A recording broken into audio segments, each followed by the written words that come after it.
Okay, now we're going to move on to figures.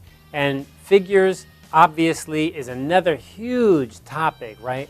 And I'm going to have another video to help you to see how to make figures professionally and really look good for your research, especially models and theories and ideas like that. But when it comes to putting figures inside your thesis or inside your research paper, things are a little bit unclear because there's so many kinds of figures, right? There's pictures, there's video capture frames, there's X-ray images, there's models, theoretical constructs, all these kinds of things. A figure could basically be anything, couldn't it? You could have children's drawings. You were experimenting with children's ideas. They have drawings, you put them in. So there's no one way to do a figure. But there are some basic rules we can look at from the APA and MLA to help us get an idea how to do this. Of course, figures can be graphs, charts, maps, drawings, photographs, video captures. It can be anything. Here's a very typical example of a figure. This figure would be typical for psychological research. It's very normal for business research, consumer studies, education studies. And what we have are structural equation models here. And we basically are looking at the different variables and how they relate to each other in this structural equation model. Okay, that's great. So you can see that it's a little bit complicated, right? Well, whatever. How you do this and what your research is about, of course, is specific to your research. But I draw your attention here to the note down here. Well, first of all, we have the caption, figure, and then we have the caption. Now, it's not the same as a title. Here we're just showing the caption. And then down here we have all of this other information, which are the notes to it. And you can see lots and lots of it. Why? Because we're saving space by using these abbreviations. G, V, VI, VT. What do these all mean? You explain it down in the note. Okay, for figures, there are a few things you can try to pay attention to. The figures should not repeat what's in your text, but rather it should augment it, add something to it, make it easier to understand. So a picture is a way, what do they say, a picture's worth 1,000 words? That's a key point. Your picture says something that you really cannot say inside the text. So don't draw a picture and then explain it all in the text. Refer to the picture as a way to help me understand what you're trying to say. The picture should have some key points to it, essential facts. It tries not to be distracting. It should be easy to kind of get the idea quickly. It should be easy to read the numbers or words on it, which is not easy to do. It seems like, hey, that should be easy, but it can be very hard to make a graphic easy to read all of the words and numbers. It should be consistent, of course. If you make more than one figure, try to do it the same way every time.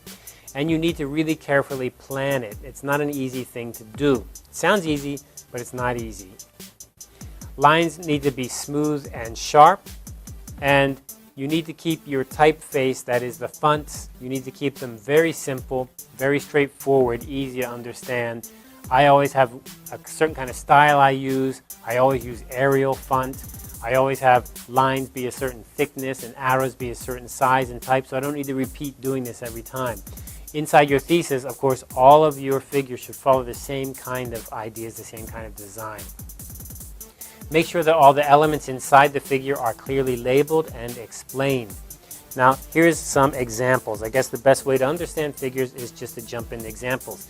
Now, here is figure 2, virtual world group review and students negotiating inside the virtual world. So it's 2 screen captures from a research project.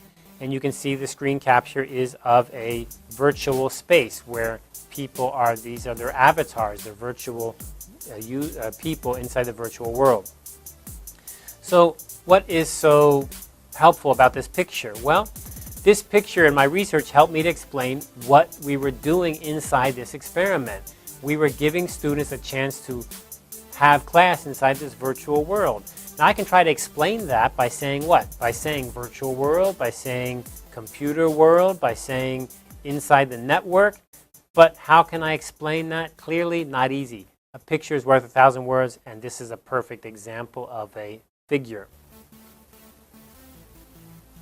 Here are actual photographs, and of course when you publish you often are limited to black and white and not color inside of research publications. So this is a black and white photo. You have to get it ready beforehand. You have to make sure that the depth of the grayscale is suitable for the journal. And in this case, we have a couple supermarket shots. This is a supermarket, and this is a fresh market in Taiwan or China. And here it's in Taiwan. And here's figure 1, RT Mart's wet market metaphor. And this is an actual example from a journal I've published in, and you can see that in this journal, their rule is to say figure 1 with no period here. That's this journal's rule, and then to have the caption here with no period here also. That's the journal's rule. And again, you need to follow the rules of your journal that you're sending to, or of your school or your department or your professor. It can be a little bit different for each one. And here we have another example. This is a video. I want to have a video, but I can't put a video inside of a paper, can I? So this is a screen capture of the video, and then here it's listed as video. It's not figure. Why? Because it's not a figure. It's a video. Of course, this is not a video, so here is the link to where the reader can find the video. So it represents the video. So that's another example of a figure. It can be something a little bit different, like a video. And here's a very creative figure. So this is actually a drawing, and it's a little bit abstract, a little bit interesting. These are ships on an ocean. But what does this mean? This is a way to help the user understand the results of the research. So this is a paper I wrote with a couple other researchers, and what we're doing is we're trying to show an idea. And the idea is about international trade and about international marketing and culture in different countries. And we're trying to represent our conclusion by saying the finding is like this. It's like a boat on the ocean heading towards the target market. And here is a little table that's inside my figure, and this table has some abbreviations like GCC and G and LCC. And what do these mean? Well, we could put them down in a note, couldn't we? If we use a note in a table, that would be suitable. But you know what? In a figure, you can go ahead and put your notes actually right inside the figure if you want to make it easy to understand. So here I have a kind of key. What does all of this mean? Right here is a note right inside of here, and here is an explanation of what is it I'm trying to explain here. So the user can quickly look at the picture and see the ideas all inside the figure. And then outside the figure is the caption here, which is figure 7, and then the caption of the figure. Now that's a pretty crazy one. This is probably the craziest figure I've ever made, but it's not that unusual. We made it kind of look simple and abstract, kind of like a child's drawing, because we're trying to explain this is easy. This idea is easy to understand. A child can understand this with this simple drawing. In your research, you could use something like this, or you may use something that's more like a theoretical model. Or if you're doing biological research, agricultural research, you'd probably be using some kind of photograph from a microscope or from an electron microscope or something like that. In any case, the point is to make it easy to quickly look at it and see what's my main point. And I can read your discussion inside the end of the paper at the conclusion, and I can say, hey, let me look here quickly, and I can see your main point again. So that's a great way to use a figure. So we're going to wrap it up on the tables and figures for this part, on this crazy one right here.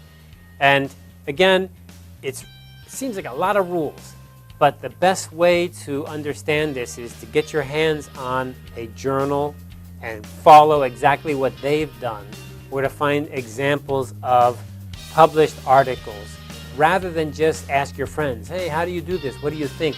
Or copy somebody's example and just put it in there. That's really not going to work too good.